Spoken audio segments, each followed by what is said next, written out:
And that week of the chemo must have been hard on everyone. Yeah? And Shadi, how's she keeping?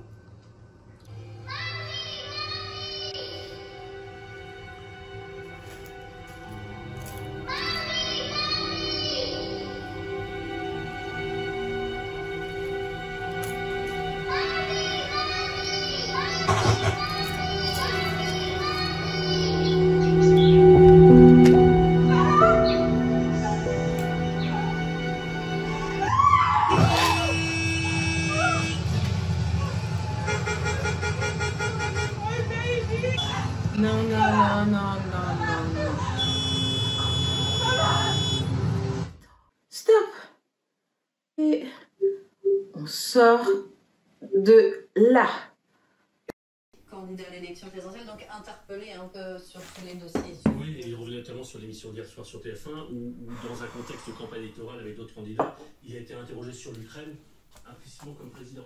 Et pour revenir sur ce qu'on disait avant, c'est important, nous dit l'Élysée russe, donc je cite l'Élysée, l'idée ce serait de la faire venir à l'ambassade de France à Moscou, lui offrir une protection consulaire, et le président de la République a l'intention d'en parler au président Poutine lors d'un prochain appel téléphonique qui pour l'instant n'est pas encore organisé, n'est pas encore calé. Anthony Bélanger, que sait-on sur cette femme qui a courageusement... Très bien. Alors...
Et non, ce n'est plus Madame Perrault.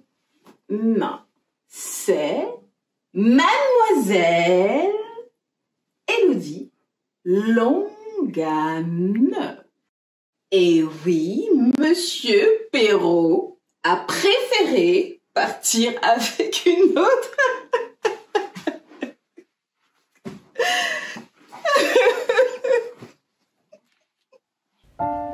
Élodie, arrête de mélanger tout, là. Arrête, Philippe, arrête, arrête. Tu me dis qu'on n'est plus sur la même longueur d'onde alors que toi et moi, on sait très bien que c'est à cause de ma foi. Arrête tes histoires bidons, arrête. Ça fait des mois que j'ai arrêté tout ça. Je vais plus à l'église. C'était une période. Je sais même plus où aller la Bible qu'ils m'ont fait. Ton excuse est bidon. Tu m'as demandé de choisir et c'est toi que j'ai choisi. Je t'ai choisi toi. Et tu me quittes. Après combien de temps tu m'as choisi? T'as quand même hésité 2 semaines. Arrête. Permets-moi de... Puis, bref, c'est tout, voilà. J'ai plus le feeling. T'as évolué, moi aussi j'ai évolué. Faut juste l'accepter. Voilà, voilà. Voilà, voilà.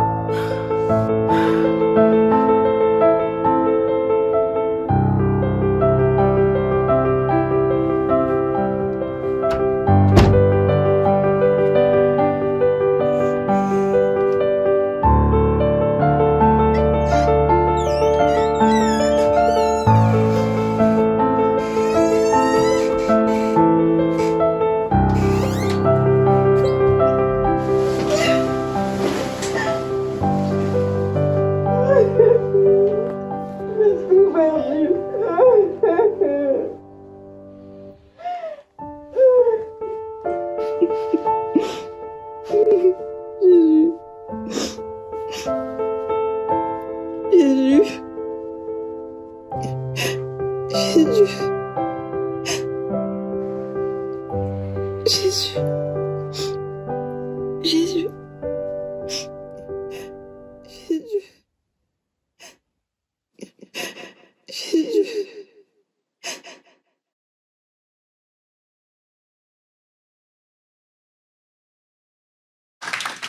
Merci à toute l'équipe pour ce petit sketch qui... alors je vais inviter les enfants à rejoindre le culte des enfants, qui pourrait parler de tellement de personnes, d'histoires, personnes qui peut-être au-delà du temps qu'on peut passer à essayer d'oublier nos soucis, nos tracas, eh bien on peut, comme cette personne, laisser Jésus de côté, laisser Dieu de côté et se retrouver eh bien, dans toutes sortes de problèmes, de combats. Alors, voilà, je laisse partir les enfants.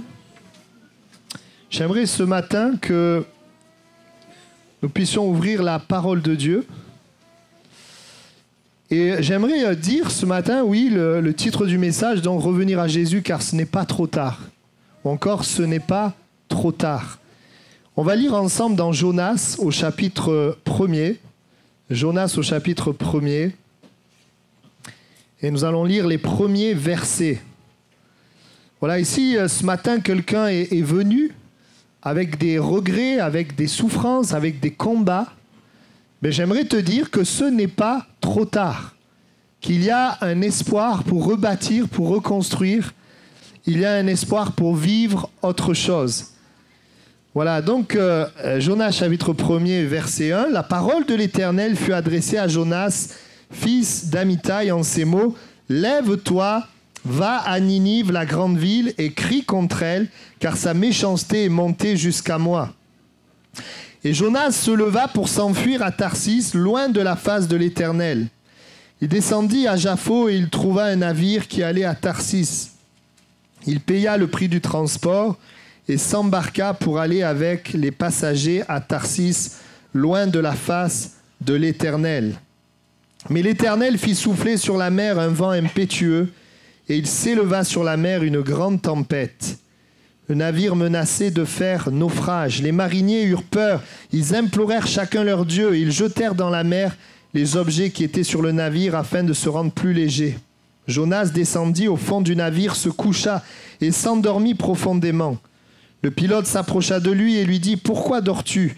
Lève-toi, invoque ton Dieu, peut-être voudra-t-il penser à nous et nous ne périrons pas. » Et ils se dirent l'un à l'autre « Venez, et tirons au sort pour savoir qui nous attire ce malheur. » Ils tirèrent au sort et le sort tomba sur Jonas. Je m'arrête là. La suite de l'histoire, c'est que Jonas va leur dire « Jetez-moi à la mer, et la tempête se calmera. » Et l'Écriture dit qu'ils ne vont pas le faire tout de suite, ils vont essayer de ramer. Et puis, voyant que les choses ne changent pas, eh bien, ils vont prendre Jonas et ils vont le jeter à la mer. Et là, à la mer, la Bible dit que Dieu va faire venir un grand poisson qui va avaler Jonas. Et là, Jonas, dans le ventre du poisson, va rester pendant 3 jours et 3 nuits. Et dans le ventre du poisson, eh bien, à ce moment-là, il va prier l'Éternel, il va parler à Dieu, et Dieu va parler au poisson, et le poisson va recracher Jonas, et Jonas va aller à Ninive. Dieu va faire entendre à nouveau sa parole, et lui dire « Va à Ninive et parle.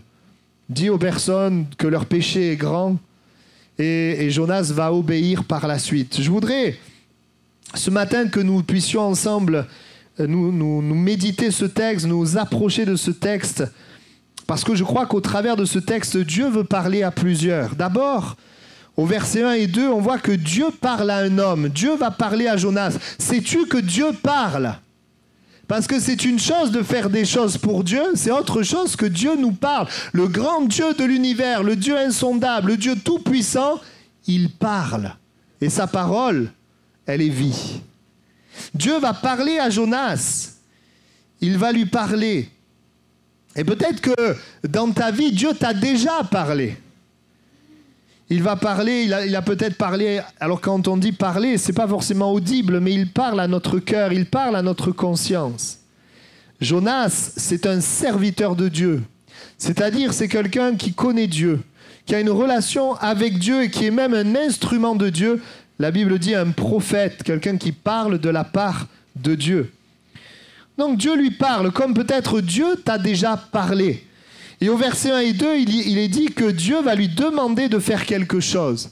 Il est montré que Dieu a un plan.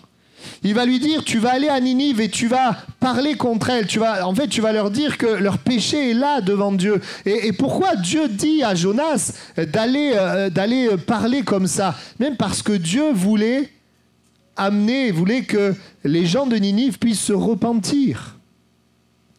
La Bible nous dit que Dieu ne supporte pas le péché et que le péché amène la colère de Dieu. Mais parce que Dieu est amour, eh bien, il annonce aux hommes qu'ils aient à se repentir afin qu'il n'y ait pas le jugement de Dieu, mais qu'ils soient sauvés. Parce que Dieu est riche en bonté, parce que Dieu est amour. Et c'est parce que Dieu aimait Ninive, eh bien, qu'il envoie son serviteur, parce qu'il ne veut pas les détruire.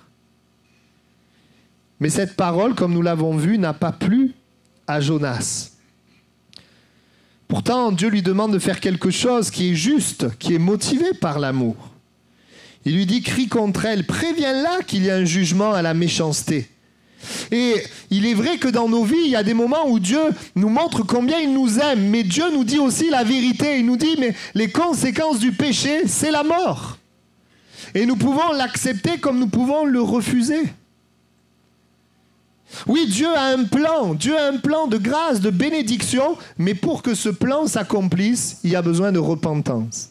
Dieu avait un plan, même pour Ninive, et il y avait besoin de repentance. Le désir de Dieu était qu'il se repente et qu'il soit sauvé. Et voici qu'au verset 3, Jonas s'enfuit à Tarsis. Et ce matin, c'est peut-être ton histoire. Tu as entendu la voix de Dieu. Peut-être que Dieu a mis le doigt sur des choses et tu t'es éloigné. Et tu as fui. Tu n'as pas écouté Dieu. Jonas va s'enfuir à Tarsis, il va aller à l'opposé de Ninive. Il ne fait pas confiance en Dieu et on peut se poser la question pourquoi il fait ça. Alors on n'a pas le temps, mais en fait c'est les derniers chapitres de Jonas qui nous le révèlent, qui nous permettent de comprendre pourquoi il a fait ça. Et la réponse elle est très simple, c'est qu'il avait dans son cœur de la haine envers les Ninivites. Ninive, c'est la capitale de la Syrie. La Syrie, c'était un pays qui était vraiment violent. C'est un pays qui était opposé au peuple de Dieu. Un pays hostile à Israël et connu pour sa cruauté. Et Jonas a dans son cœur et dans son âme une amertume et une haine. Et certainement, la Bible ne nous le dit pas, mais il y a peut-être des expériences qu'il a fait. Peut-être qu'il a vu des Assyriens tuer des personnes de sa famille, en tout cas de son peuple, ça c'est sûr, certainement. Il est là et il y a en lui quelque chose qui l'empêche d'aller dans la direction de Dieu. Vous savez, quand Dieu parle, il y a toutes sortes d'obstacles qui peuvent nous amener à nous éloigner de Dieu au lieu de lui faire confiance. Et j'aimerais vous dire, c'est pas que Jonas qui n'écoutait pas, mais à ce moment-là, le peuple d'Israël n'écoutait pas non plus. Et Dieu voulait montrer aussi à Israël rebelle qu'un peuple païen comme Ninive pouvait se repentir. Et peut-être que dans ta vie, tu as eu connaissance de la parole de Dieu, la parole qui est bonne et juste. Vous savez, Dieu n'est pas un flatteur. Mais Dieu est un Dieu qui dit la vérité et qui donne la vie et qui donne la solution.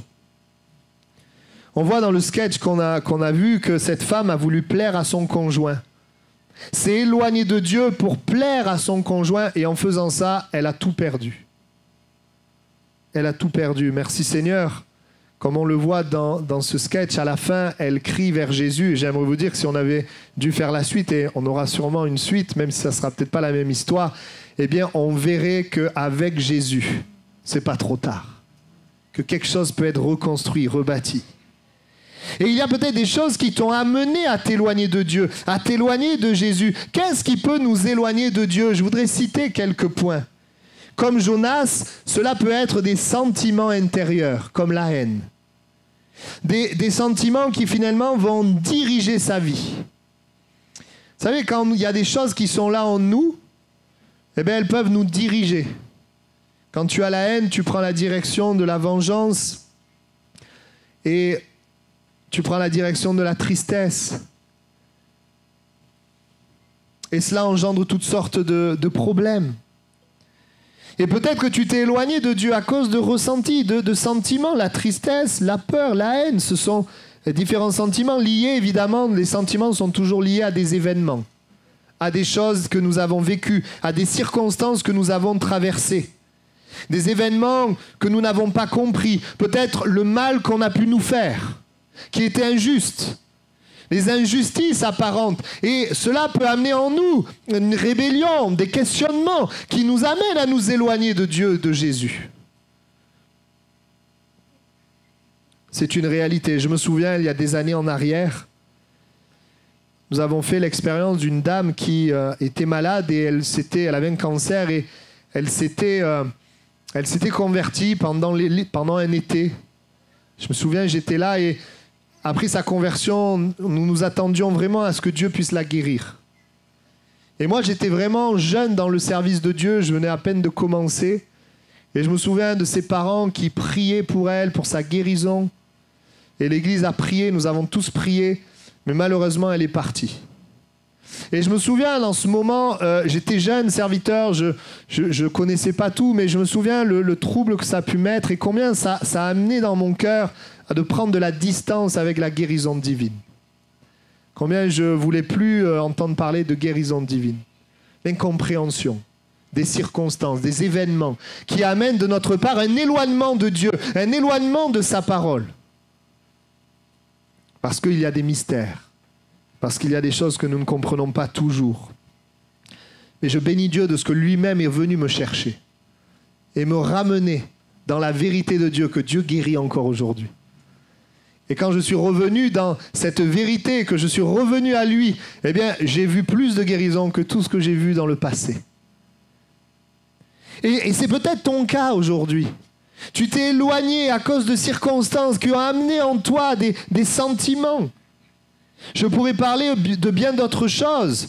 Qu'est-ce qui peut nous amener à nous éloigner de Dieu, à être loin de Dieu, à loin de Jésus? Eh bien, l'ignorance. Le fait de ne pas savoir que Dieu nous aime et est vivant. Vous savez, on peut être dans ce monde et entendre parler d'un Dieu dur, un Dieu qui dit à des gens d'aller faire sauter les autres, un Dieu qui peut-être, quand tu fais quelque chose de mal, il est prêt à te frapper. On peut avoir une vision de Dieu tellement loin de la vision de la parole de Dieu, de la Bible. L'ignorance, ne pas savoir que Dieu existe, ne pas savoir qu'il parle, ne pas savoir qu'il agit, parce que nous ne l'avons jamais expérimenté. Alors, nous ne savons pas qu'il est réel, qu'il existe. Et peut-être tu es loin de lui parce que tu ne sais pas qu'il est réel, qu'il agit, qu'il existe. Parce que quand tu regardes dans le monde, tu ne vois pas Dieu. Et peut-être c'est pour ça que tu es loin de lui. Et à cause de l'ignorance, on vit seulement avec ce qui est matériel, sans se préoccuper du spirituel. On reste loin de Dieu. Vous savez, il y a des gens qui pensent que l'évangile, c'est une béquille pour les faibles. Certains pensent que l'évangile, en fait, c'est une autosuggestion. Les gens se disent qu'il va se passer quelque chose et donc il se passe quelque chose. Il y en a qui pensent là. Il y en a qui pensent que l'évangile, c'est des principes à appliquer ou des rites à faire. Ils sont ignorants, ils ne savent pas que l'évangile, c'est Dieu qui donne la vie. Et moi, je le sais, ça. Vous le savez aussi? Quand on sait que Dieu donne la vie, vous savez, on court jusqu'à ce qu'on vive la vie. On court vers lui. Et peut-être que tu es loin parce que tu ne le sais pas. Ou encore, tout simplement, tu es loin de lui parce que ton cœur s'est orienté vers autre chose. Parce que ton cœur, s'est attaché peut-être à des personnes, à des choses, et tu n'as pas le temps pour Dieu. Tu n'as pas le temps. Ton cœur est préoccupé par autre chose jusqu'à ce que l'objet de ta préoccupation te déçoive et laisse un vide dans ton cœur. Jusqu'à ce que tu réalises que la personne pour qui tu as tout donné, comme dans le sketch qu'on a vu, elle te laisse tomber. Que toutes les choses pour lesquelles tu as donné ton cœur, tu te rends compte que ces choses, elles peuvent disparaître. Jusqu'à ce que tu te rendes compte. Et oui, on peut être loin de Dieu parce que notre cœur, il est pris par des choses qui sont futiles, éphémères. Ou encore, nous pouvons être loin de Dieu à cause de ce que j'appellerais une cécité spirituelle. Le fait de ne pas voir notre besoin de Dieu. Le fait de penser que nous sommes finalement riches, et c'est vrai, on peut être riche, on peut avoir des gens autour de nous, on peut avoir plein de choses, et sans qu'il n'y ait Dieu dans notre vie. Je me rappellerai toujours, c'était dans la ville où j'ai grandi, Miramas, une petite ville, où je me souviens d'un endroit où j'avais croisé une dame. C'était rare de croiser une personne qui avait autant de problèmes. Et je me rappelle de cette femme parce qu'on discutait et elle a commencé à parler, je m'en rappellerai toute ma vie, et elle a dit, voilà, je me souviens plus des problèmes, mais elle a dit, j'ai tel problème de santé, tel problème. Ce que je me souviens, c'est qu'elle en avait plus de 5. Tout plein de problèmes de santé. Elle a commencé à me décrire tous ces problèmes. Elle a dit, voilà, j'ai ça, j'ai ça, j'ai ça, j'ai ça. Et à la fin, elle m'a dit, et moi, je veux pas de Dieu. Donc, voilà, ça c'est, je dirais, voilà un profil. Et puis, je vais vous prendre un autre profil. Je vais parler de Carole, la femme d'Armen. Je me souviens aussi de son témoignage. Carole, elle dit, ben moi, j'avais un peu tout. J'avais tout pour être heureuse, mais j'avais besoin de Dieu. J'avais un vide dans mon cœur. Vous voyez, qu'est-ce qui peut nous empêcher, qu'est-ce qui nous éloigne de Dieu? Ce que j'appelle la cécité spirituelle, le fait de ne pas reconnaître notre besoin de Dieu, alors que pourtant, il y a bien des besoins. Je vais vous dire, tous les hommes meurent un jour. Et rien que face à la mort, tous les hommes ont besoin de Dieu. Parce qu'on a besoin de savoir où est-ce qu'on va pour l'éternité. Ou encore, et je parlerai de celui-là parce que c'est celui-là, c'est ce point-là que je rencontre le plus dans le service de Dieu, qui éloigne le plus les gens de Dieu. C'est ce que j'appellerais la dureté religieuse. Les gens qui se réclament de Dieu, mais qui parlent et agissent à l'opposé de Dieu, à l'opposé de Jésus. Des gens qui se montrent étant comme venant de Dieu, mais qui exercent une dureté, un jugement, une condamnation qui est encore plus sévère que ceux qui ne connaissent pas Dieu. Et finalement, c'est ce que nous voyons dans la Bible. Les religieux à l'époque de Jésus, c'était finalement les opposants de Jésus lui-même. Ceux qui croyaient en Dieu. Parce qu'ils mettaient des fardeaux sur les gens. Ils étaient durs. Et peut-être que tu as vécu cela, le jugement, la condamnation, la dureté religieuse. Et ces choses ont pu t'éloigner de Dieu. On donne à Dieu des intentions qu'il n'a pas. On manipule avec le nom de Dieu. On culpabilise avec Dieu. On met une pression avec le nom de Dieu. Qu'est-ce que vous pensez que ça va produire? Un éloignement de Dieu. Mais vous savez, la sagesse, c'est plutôt de s'éloigner de ces hommes-là, mais pas de Dieu. Parce que Dieu n'est pas comme ça. Et peut-être que tu as connu la parole de Dieu, mais des choses t'en ont éloigné. Et Jonas, il va donc partir, s'enfuir à Tarsis. Il va partir et il y a des temps qu'il va passer loin de Dieu. Et vous savez, quand on passe des temps loin de Dieu, on connaît la souffrance. Moi, en 2002, je me suis tourné vers le Seigneur en 2001-2002. Et tout de suite après que je me sois tourné vers le Seigneur, eh bien, j'ai connu un temps d'égarement. Il n'a pas duré longtemps, merci Seigneur, il a duré quelques mois, où j'ai pris une mauvaise direction. J'ai engagé ma vie dans une mauvaise direction. J'ai commencé à vouloir prendre les choses en main. Et alors que je savais dans mon cœur, je savais la direction que Dieu voulait pour moi. Quand je dis je savais, pas forcément précisément, mais je savais ce qui était bon, ce qui ne l'était pas.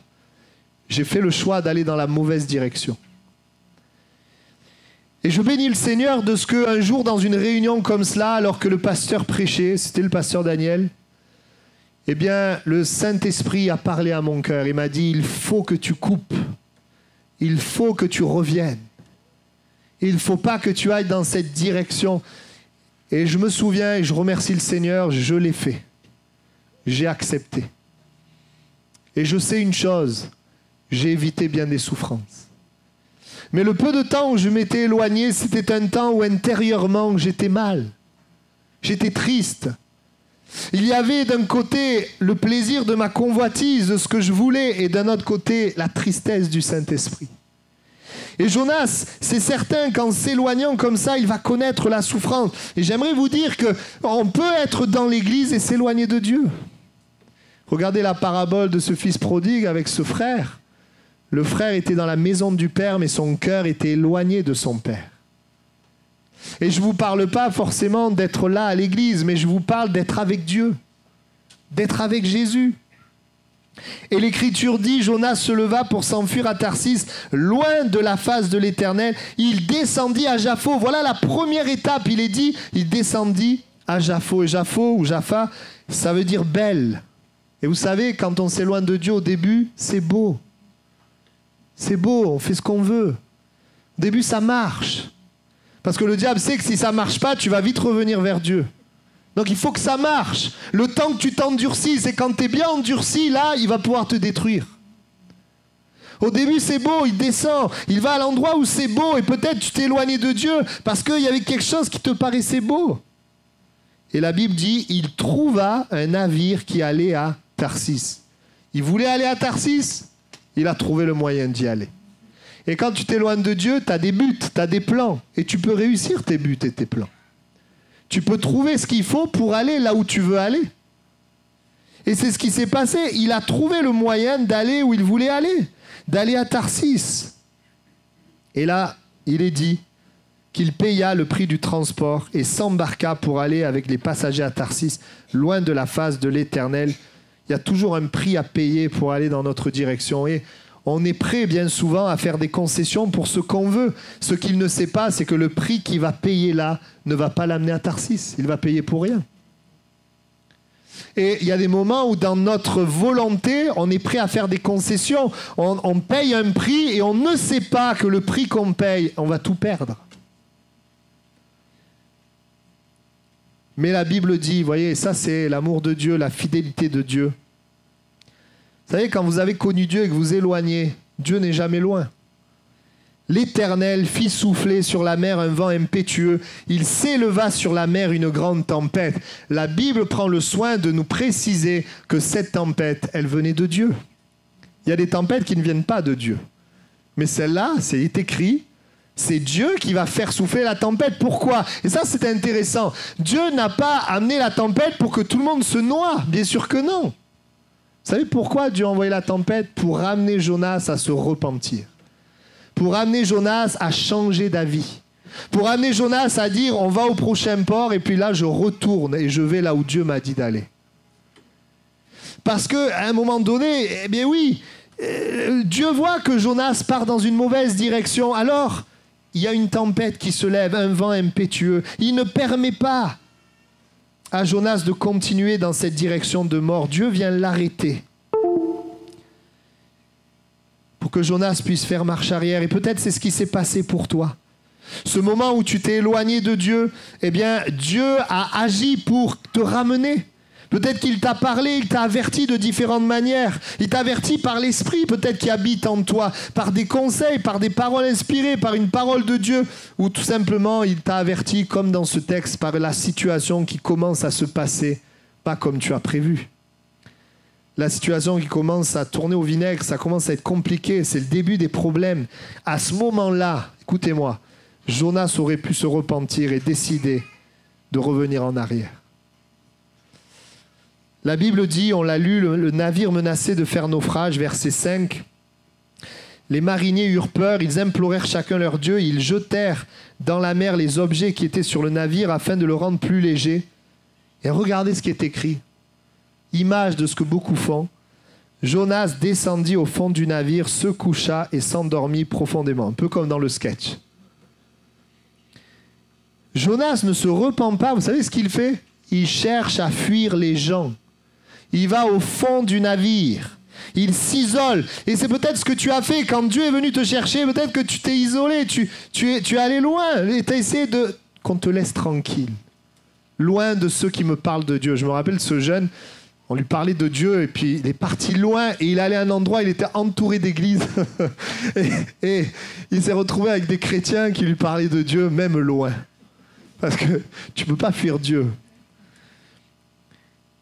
Et il est là, il voit la tempête, au lieu de se repentir, il veut se boucher les oreilles, se boucher les yeux. Il descend au fond. Il s'endort. Il cherche à éviter la réalité. Et c'est peut-être ce que tu as fait. Et évidemment, certains se réfugient dans la drogue, l'alcool, les jeux, le sexe, toutes sortes de choses pour oublier les problèmes, pour essayer de faire taire la voix de notre conscience. Mais regardez ça. Le pilote s'approcha de lui. Même si tu veux te planquer, on te retrouve toujours. Le pilote s'approcha de lui et lui dit, Attention, le pilote, ce n'est pas des croyants. Hein. Il lui dit, pourquoi dors-tu? Mais Dieu va se servir de l'incroyant pour lui parler. Lève-toi, invoque ton Dieu. Des fois, vous savez, Dieu il se sert des incroyants pour nous parler. Parce que Dieu, il est réel, il s'intéresse vraiment à toi. Peut-être voudra-t-il penser à nous et nous ne périrons pas. Il avait encore là l'occasion de le faire. Mais il ne va pas le faire. Il aurait pu invoquer Dieu, mais il ne le fait pas. Et c'est terrible. Alors ils se dirent l'un à l'autre, tirons au sort pour savoir qui nous attire ce malheur. Ils tirèrent au sort et le sort tomba sur Jonas. C'est une manière aussi de connaître la volonté de Dieu, mais bien sûr c'est des païens et au travers de ça ils comprennent que le problème vient de Jonas.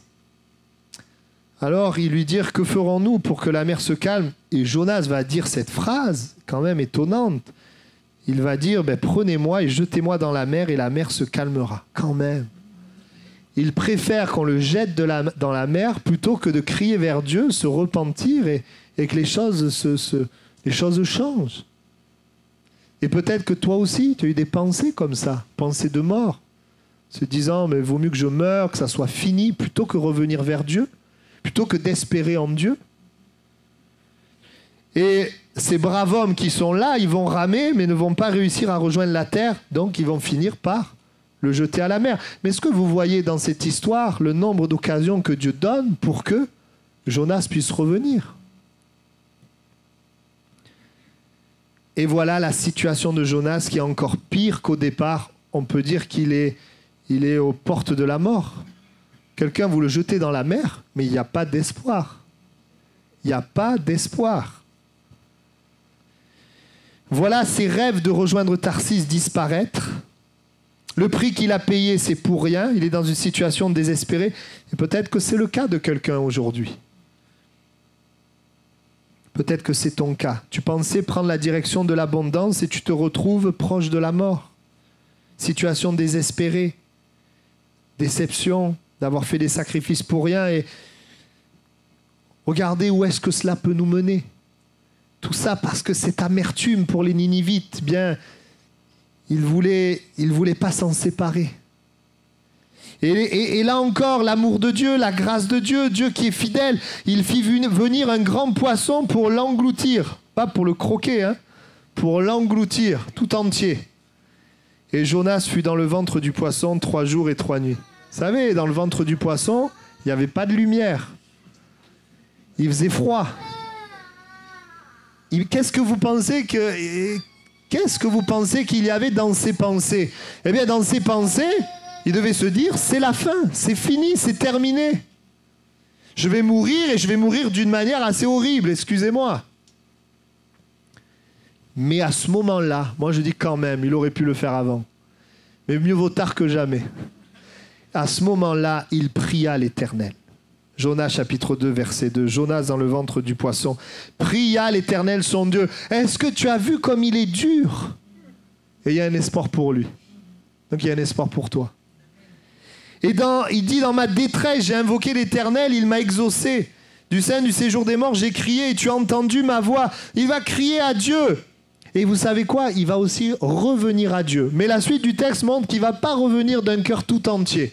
Mais il va quand même revenir à Dieu, puisqu'il va dire « J'accomplirai les vœux que j'ai faits ». Et on peut penser qu'au travers de cette phrase, il est en train de dire « Je vais t'écouter. Je vais aller où tu me demandes d'aller ». Alors, qu'est-ce qui se passe? Il y a ce changement d'attitude. Et c'est intéressant, j'aimerais quand même le signaler. Quand il est dans le ventre du poisson, tant qu'il ne prie pas Dieu, il ne se passe rien. Il est resté 3 jours et 3 nuits. Il faut le vivre, ça. 3 jours et 3 nuits.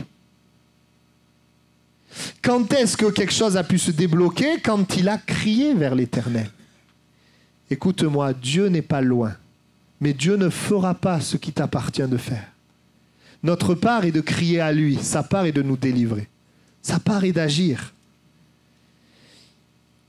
Tant qu'on résiste, on reste dans une situation délicate, difficile. Dieu patiente, attendant qu'on crie à lui parce qu'il respecte notre libre arbitre. Il respecte notre choix.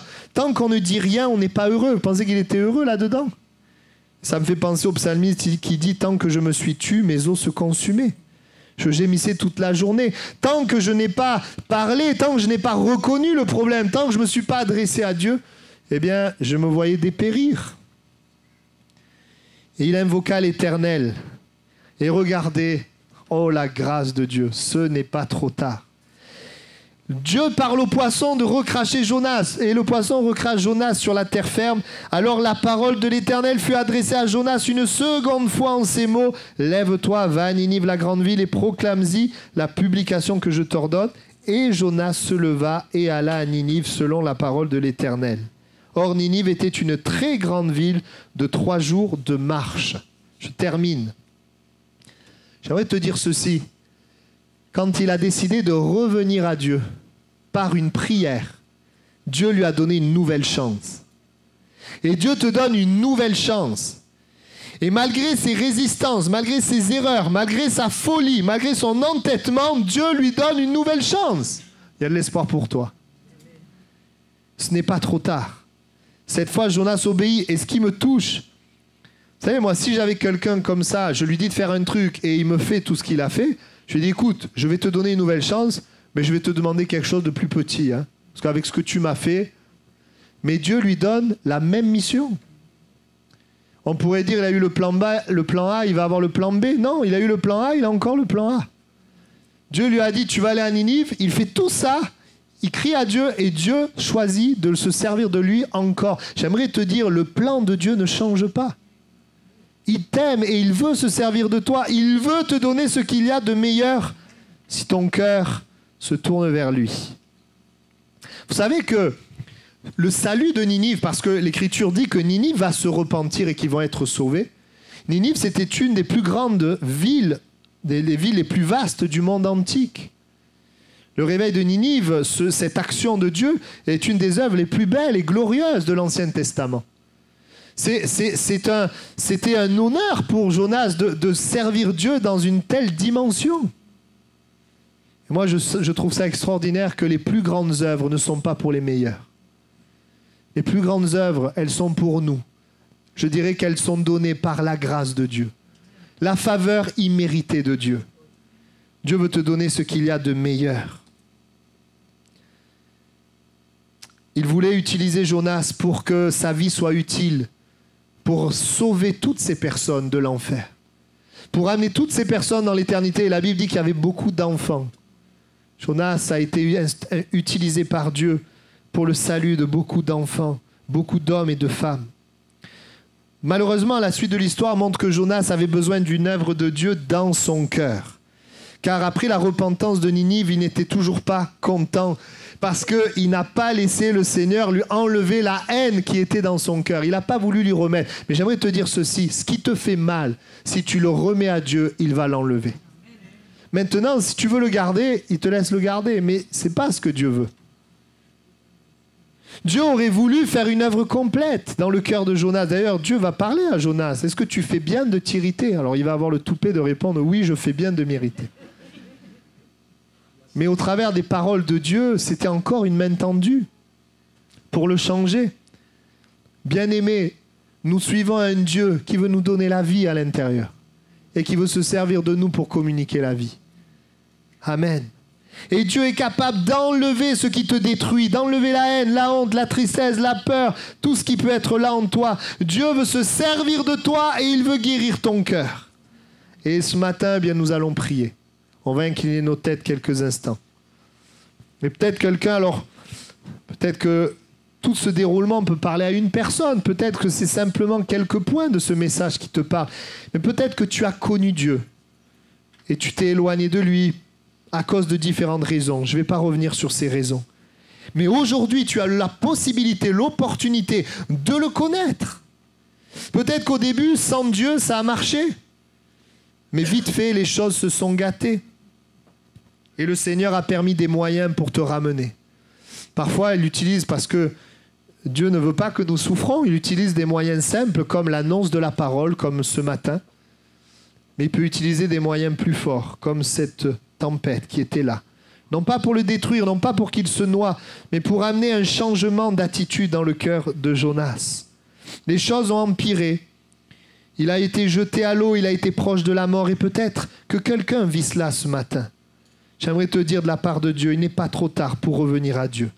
Il n'est pas trop tard pour revenir à Jésus. Il est possible pour toi ce matin de crier à Dieu un cri du cœur, de dire Seigneur, j'accepte de me séparer du péché, de te demander pardon pour mes péchés. J'accepte Seigneur de te faire confiance pour ma vie. Alors Dieu sauve de la misère. Alors Dieu donne une deuxième chance pour un plan qui est merveilleux. Et en même temps, il veut guérir ton cœur de ce pourquoi tu t'es éloigné de Dieu. Vous savez, lorsque nous sommes loin, le diable a des pensées à nous suggérer. Je voudrais vous en citer quelques-unes. Quand notre cœur s'éloigne de Dieu, le diable vient te dire au point où tu en es, autant y aller à fond. Au point où tu en es, vu déjà tout ce que tu as perdu, autant aller à fond. Ce sont des pensées qui viennent de l'enfer pour t'amener dans une destruction totale. Mais tu peux dire non, je ne vais pas aller plus loin dans cette direction parce que le Seigneur veut me restaurer. Il y a des pensées que le diable vient te donner, il vient te dire, mais qu'est-ce que les gens vont penser de toi si tu te mets à changer? Si tu te mets à revenir à Dieu, mais tu vas être humilié. Les gens vont te juger si tu te remets en question. Tu vas perdre la face devant les gens. Mais qu'est-ce qui est le plus important? Que tu aies la vie à l'intérieur de toi ou que tu plaises à des gens qui t'oublieront au bout de quelque temps? Des pensées qui sont là. Ou encore la pensée de se dire « je ne pourrai jamais oublier prendre un nouveau départ ». Ça sera toujours comme ça. Et même si j'essaye de rebâtir, ça me poursuivra toujours. Non, j'aimerais te dire que le Seigneur est capable d'enlever la souffrance du passé. Alors ce matin, si le message parle à quelqu'un d'une manière ou d'une autre, et que tu désires revenir à Dieu, peut-être lui faire confiance, je t'inviterai simplement à lever la main là où tu es. Je voudrais prier pour toi. Ouais, je vous vois. Ouais, je te vois. Amen. Je vous vois aussi. Je vous vois. Amen. Ouais, je te vois aussi. Y a-t-il encore d'autres personnes? Je te vois. Pourquoi nous levons la main?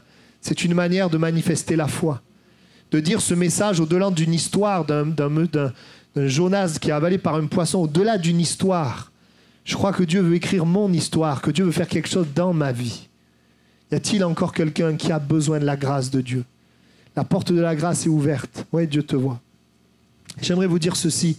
Dieu a donné Jésus, qui est mort sur la croix, qui a pris tes péchés, qui a pris tes maladies, qui a pris tes fardeaux, pour qu'aujourd'hui, tu n'aies plus à porter ces fardeaux, que tu ne sois plus détruit par ton péché, mais que tu sois pardonné et délivré. Il est mort, il a englouti tout ça dans la mort, et il est revenu à la vie, sans péché, sans fardeau, sans maladie.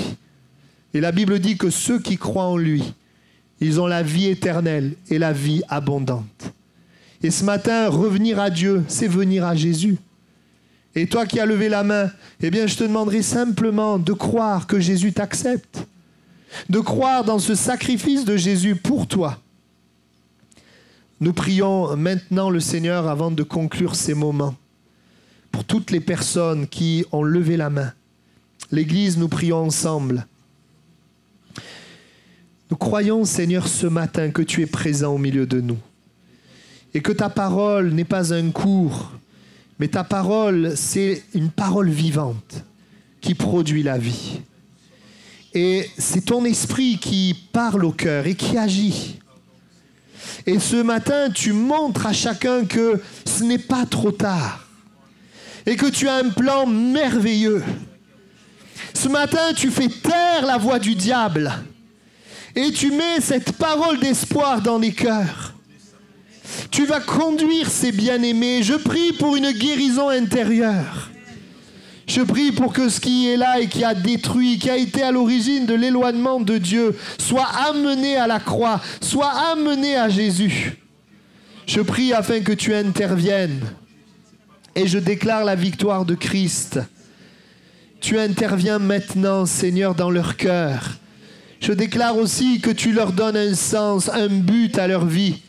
Tu te serviras d'eux, eux qui ont été d'instruments de mort et de destruction. Tu te serviras d'eux pour être des instruments de grâce, de bénédiction, des instruments de salut. Merci de ce que tu fais aujourd'hui.